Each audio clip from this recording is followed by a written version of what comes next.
Hello students, today is 21st January 2021, Thursday, and our English lecture is there. Do you remember which lesson I had taught you in our last online lecture? On Monday, I had taught you the first lesson in the fourth unit, the Nightingale and the Nobleman. Today, I am going to teach you the second lesson in the fourth unit, Molai's Kathoni. It is on page number 83. So, open page number 83. I am going to read the lesson first. Then I will explain it. Okay? Open page number 83. One day, on the terrible summer season of 1979, changed the life of Jadhav Payeng. He lived in a small village on the banks of the Brahmaputra. The Brahmaputra is a great river. In places, it is more than 7 to 8 kilometers wide. It has many sandbars and even an island known as Majuli Island. Waters of the Brahmaputra often flood Majuli and the sandbars. At times, the river even sweeps away some of the sandbars. When Jadhav was about 15 years old, he saw a terrible sight. On one of the sandbars, thousands of snakes lay dead. They had been washed ashore with with the flood, with no trees to protect them. They had all died in the scalding sun. Jadhav was simply horrified. He sat down and wept. There and then he found his mission to turn the sandy barren land green with trees. For more than 30 long years, Jadhav Payeng toiled on the dry barren area and transformed it into a forest. Jadhav Payeng's family and friends called him Molai. At first, Molai worked in a forest department scheme to plant trees. For some reason, that work stopped. All the other laborers left, but not Molai. He decided to carry on the work all by himself. He went to the forest. He went to the forest department officers and the elders in his village. Molai, nothing grows on the sandbars. Don't waste your time, many of them advised. But someone told him to try growing bamboo. The forest department people gave him some saplings. Early next morning, Molai went to the island and planted his first tree carefully. After that, he visited the island every day, watering and tending the plants with love. The plants began to grow. With them, Molai's hopes also grew. He began to look for some saplings and other types of trees. He brought silk cotton saplings next. To his delight, they took root on the island. Part of the island was now dotted with green. Molai now spent all his time on the small island. Every day, without fail, he watered the plants, made fences around them, gave support to the saplings. He even carried good soil in his little boat and spread it near the plants. Someone told him that red ants are good for the soil. They would make the sandy soil fertile. Molai then carried heaps of them to the island. He was not put out by the ant bites. He also took different types of grasses there. The green patches on the island became thicker and bigger. For months and years, Molai worked all alone on the small patch of the island. He lived in the company of trees He spoke to them. Maybe the trees understood his language, his words of affection. They responded by growing vigorously. आज आपण ही जी गोष्ट आहे तिची 2 पानंच शिकणार आहोत. कारण 4 पानांची ही गोष्ट आहे.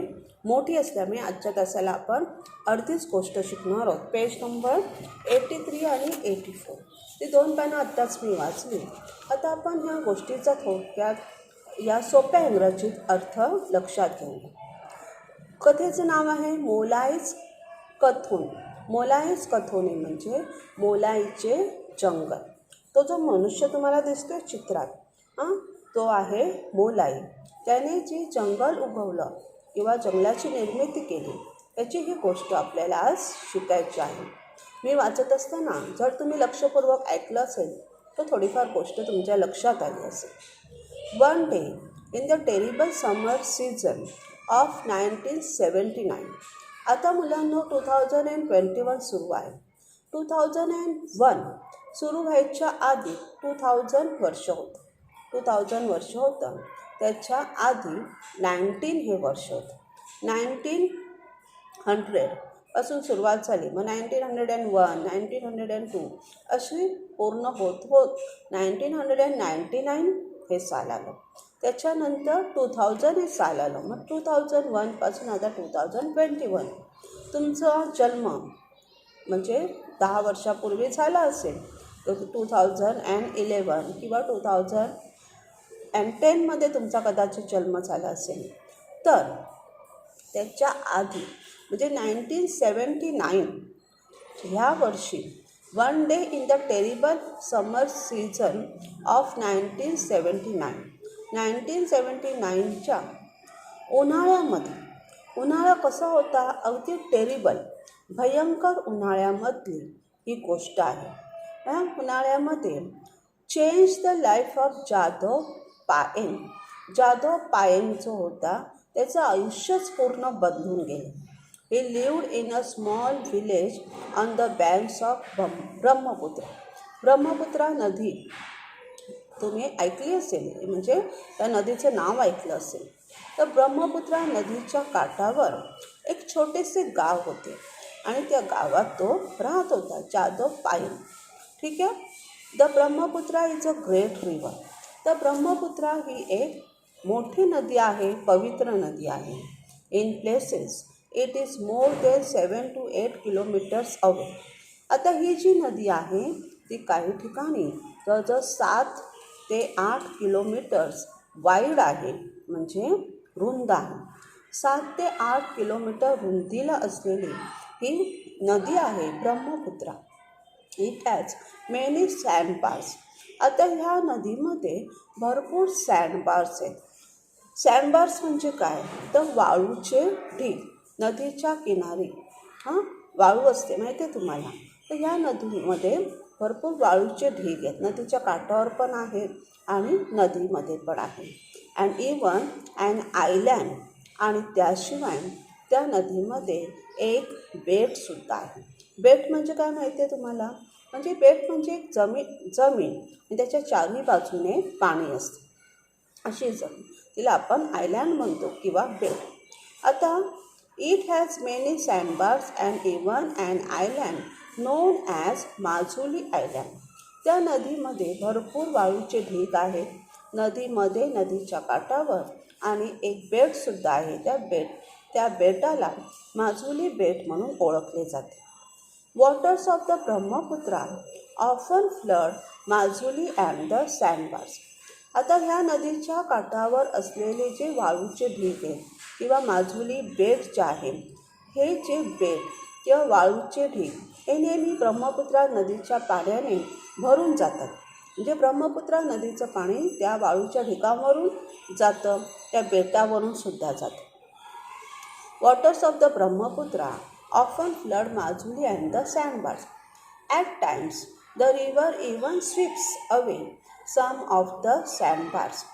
कधी कधी काय होतं तर ही जी ब्रह्मपुत्रा नदी आहे ती कधी कधी हे जे वाळूचे ढीग आहेत त्यांना आपल्या पाण्याने बुडवून टाकते. म्हणजे पाणी त्या वाळूच्या ढिगांवरून अशा प्रकारे वाहतं की ते वाळूचे ढीग पाण्याच्या आत येतात.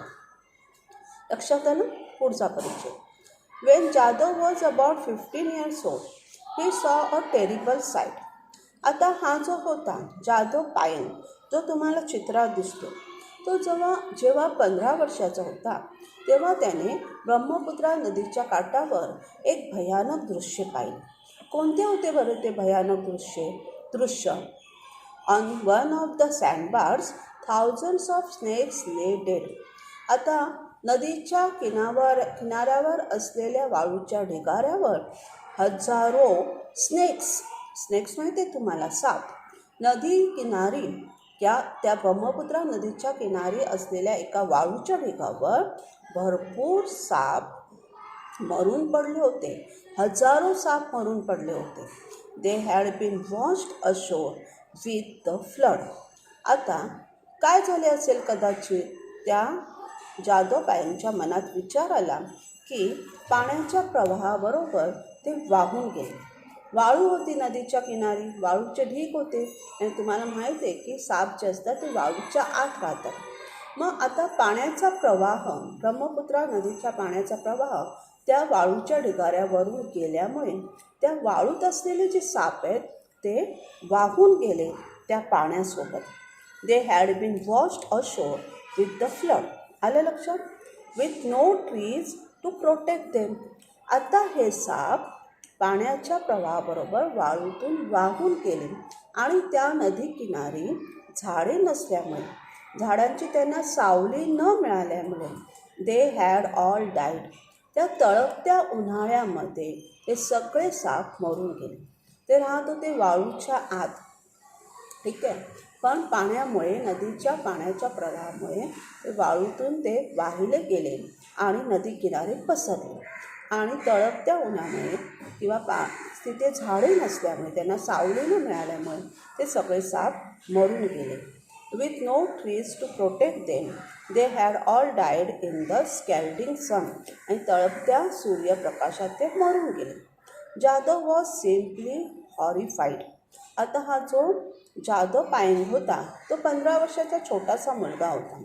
तो खूप भेदरला, खूप घाबरला. एवढे साप मरून पडलेले त्याने पहिल्यांदाच पाहिले, हजारो साप, तर तो खूप घाबरला. He sat down and wept.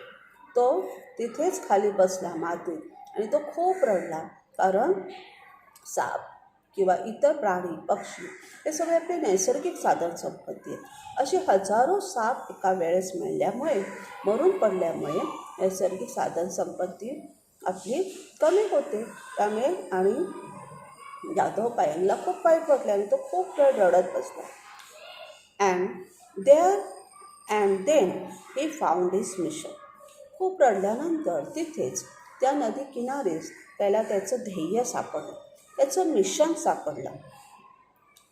To turn the sandy barren land green with trees. त्याने ठरवले, त्याच दिवशी जाधवने ठरवले की ती जी वालुकामय ओसाड जमीन होती तिचं आपण हिरव्या जमिनीत रूपांतर करायचे. नदी किनारी असलेली वालुकामय ओसाड जमीन जी होती, नापीक जमीन जी होती, तिचे आपण हिरव्या जमिनीत रूपांतर करूया, असं त्या 15 वर्षाच्या जाधव पायनने त्या दिवशी निश्चय केला, ठरवले. For more than 30 long years. आणि जवळजवळ पुढील 30 वर्ष त्या जाधव पायनला लागली. म्हणजे तो 15 वर्षाचा होता, पुढील 30 वर्ष म्हणजे 45 वर्षाचा तो होईपर्यंत त्याने त्याचं ध्येय साध्य केलं. पुढील जवळजवळ 30 वर्ष त्याला त्याचं ध्येय पूर्ण करण्यासाठी लागले. जाधव पायन toiled on the dry baron area and transformed it into a forest. आणि पुढील 30 वर्षात म्हणजे वयाची 45 वर्ष होईपर्यंत जाधव पायनने काय केले?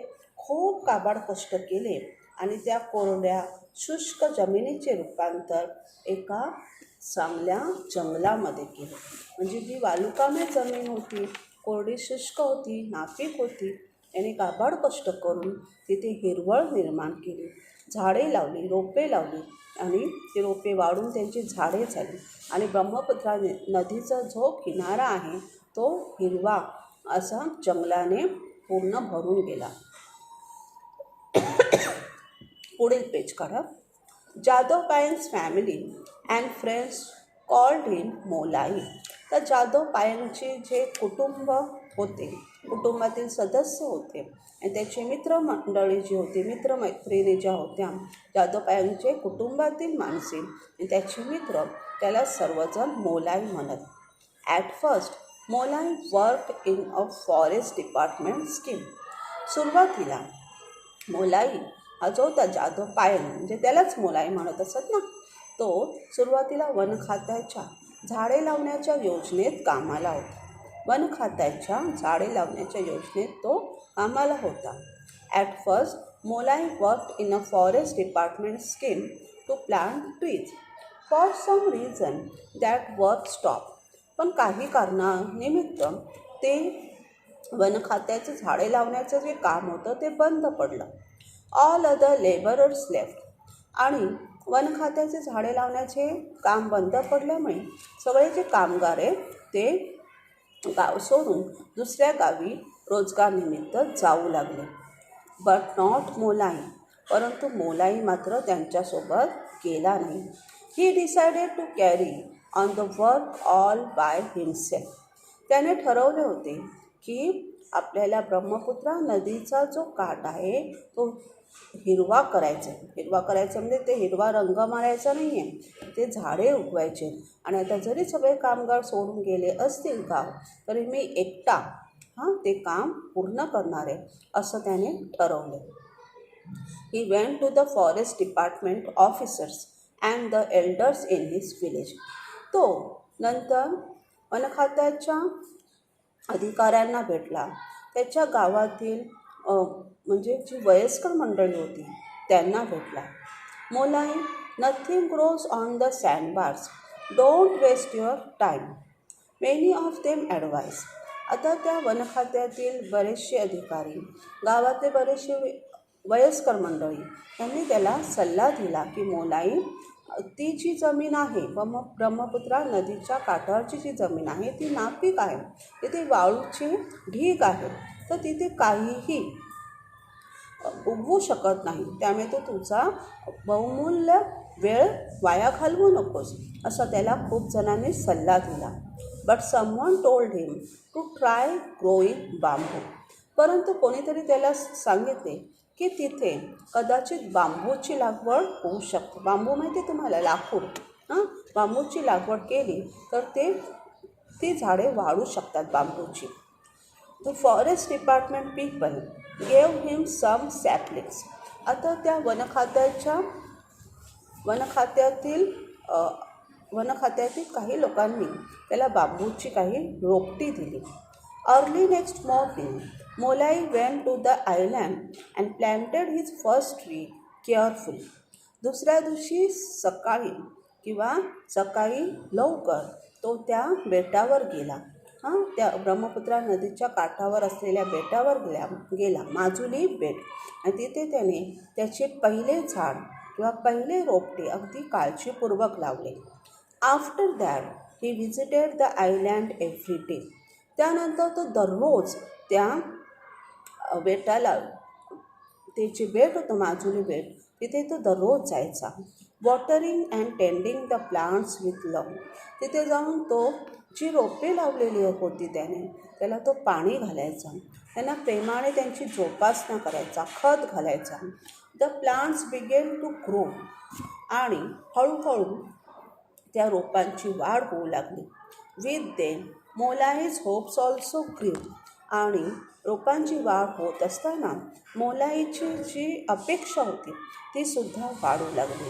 ही began to look for more saplings and other types of trees.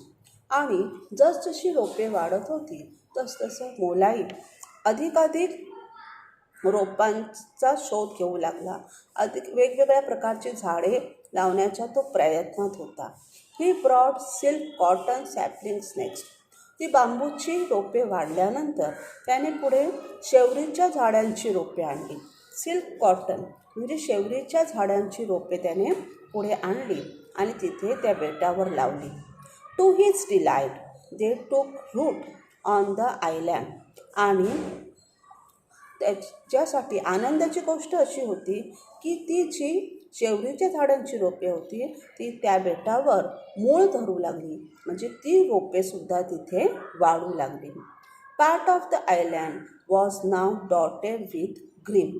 आणि अशा प्रकारे त्या बेटाचा काही भाग आता हिरवा दिसू लागला.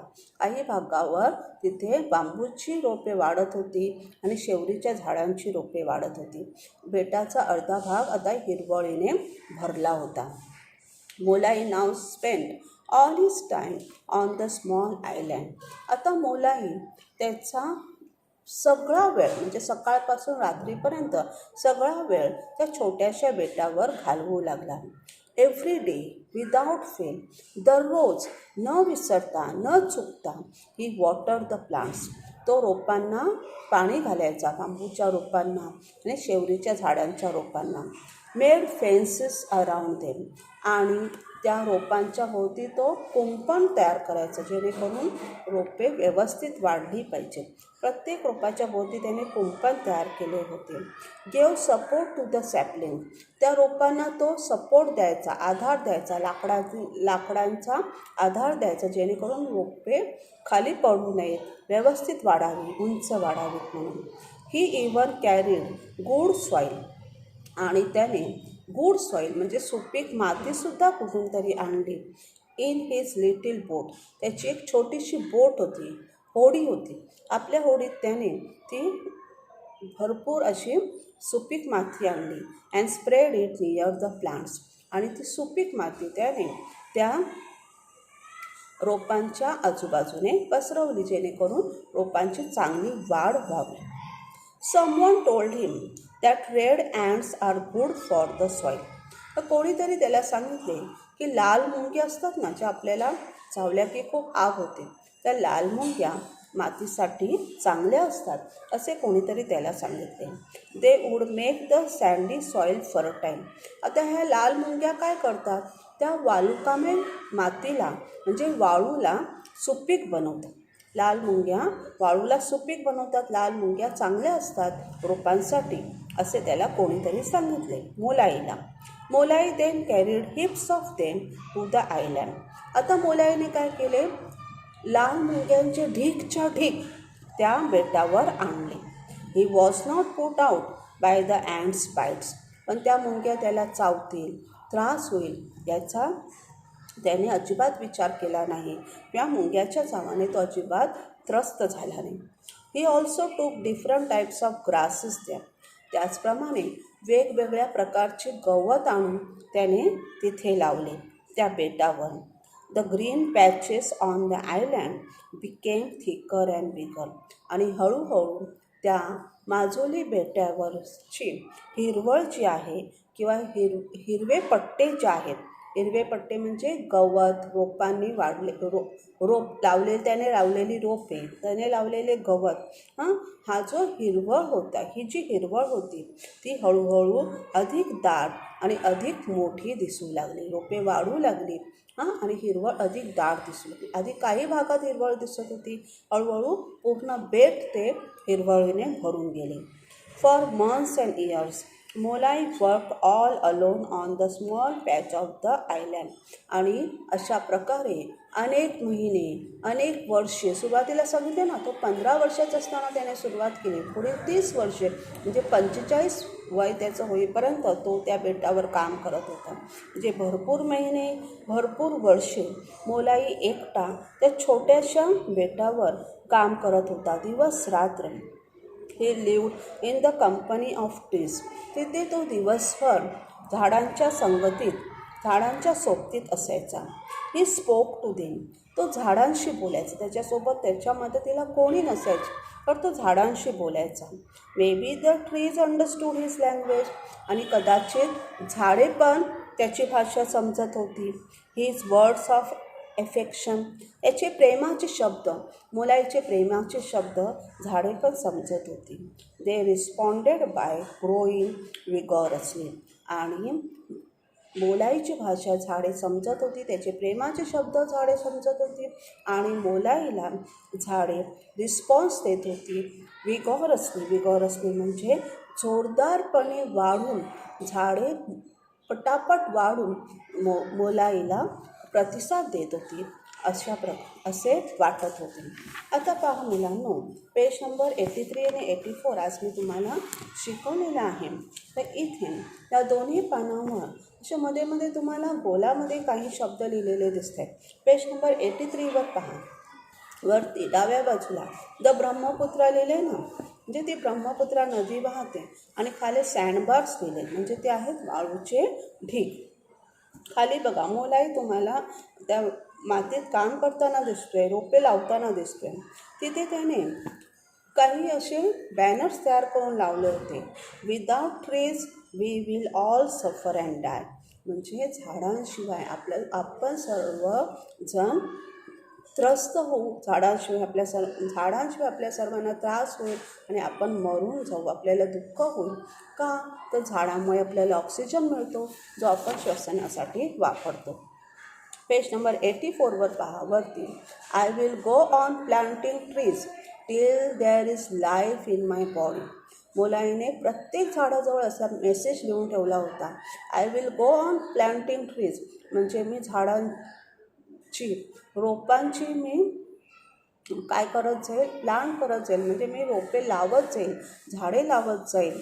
Till there is life in my body, जोपर्यंत माझ्या शरीरात जीव आहे तोपर्यंत मी झाडे लावत जाईल. पुढचा बॅनर त्याने बनवला होता, man knows how to cut a tree not how to plant it, grow it. माणसांना झाडे कापायची कशी हे माहिती आहे, पण झाडे लावायची कशी, वाढवायची कशी हे माहीत नसतं लोकांना. उजवीकडे पहा, let us make this planet more beautiful to live in. चला आपण हे प्लॅनेट, आपली जी हे आपण ज्या ग्रहावर राहतो, हा जो ग्रह आहे, पृथ्वीचा ग्रह आहे, तो आपण अधिक सुंदर बनवूया आणि मग आपण त्याच्यावर राहूया. अधिक आपण तो हिरवा बनवूया, पृथ्वी आपली हिरवीगार बनवूया. खाली त्याने काय लिहिलं आहे, nature help me animals, nature helps me, animals help me in my work. Nature help me, animals help me in my work. माझ्या कामात निसर्गाने मला मदत केली आणि प्राण्यांनीसुद्धा मला मदत केली. अशा प्रकारे प्रत्येक झाडाजवळ मोलाईने असे मेसेज, सुंदर सुंदर मेसेज लिहून बॅनर्स तयार केले होते. आज आपण ह्या धड्याचे 2 पाने फक्त शिकलो, म्हणजे अर्धा धडा शिकलो. आपल्या पुढच्या सोमवारच्या तासाला आपण राहिलेला अर्धा धडा शिकूया. आज तुम्हाला घरचा अभ्यास असेल, पेज नंबर 83 आणि 84 वाचणे, त्याचप्रमाणे जो स्वाध्याय मी पाठवते तो लिहायचा सुंदर अक्षरात, इंग्लिश वर्गपाठात आणि मला फोटो पाठवायचा. येथेच आपला तास संपतो. Okay, bye.